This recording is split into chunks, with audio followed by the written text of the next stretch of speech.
Hi, I'm Drew at Total Calibration, and I'm really excited to show you today how you can get the most out of your iSpring subscription and get you up and running really quickly, creating e-learning content and putting it into Lanteria HR. So let's get started. So you're going to receive an email that looks like this from iSpring, and this is for the iSpring Max suite. The first thing that you want to do is to sign into your iSpring Space account.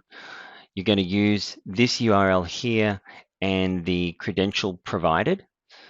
Okay, so go on and do that. Let's go ahead and do that. So once you've signed into your iSpring Space for the first time, what you want to do is actually change the URL and the name. So you want to go down to Account Settings down here, go to Settings, and we want to actually change the account. So we go to Settings and Workspace Settings. I'm going to call this one Total Calibration Demo. And I'm going to call this one TC Demo. I'm going to save that, and that'll be the login that I use in the future. It's easily identified. It's very graceful the way that it changes it. We'll just give it a moment in order to take care of that. And you'll note up here that this will change from this very unintuitive name to this intuitive name. And you can see here now that we have our name down the bottom.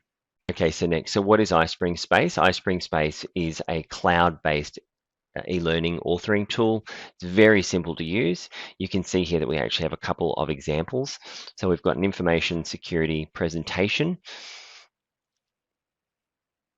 You can see here just high quality learning material, allows you to create content and play it. So that's one example, and then they've got the quiz here as well underneath that, where you can actually create interactive quizzes.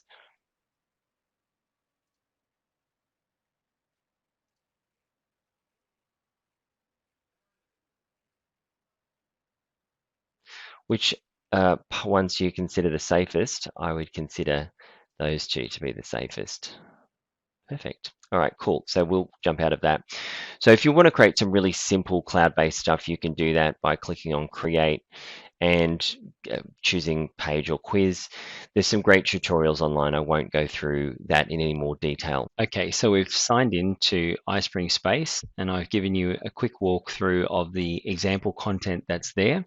Next thing we're going to do in the next video is show you how to install the desktop solution, which is far more powerful and integrates with Microsoft PowerPoint.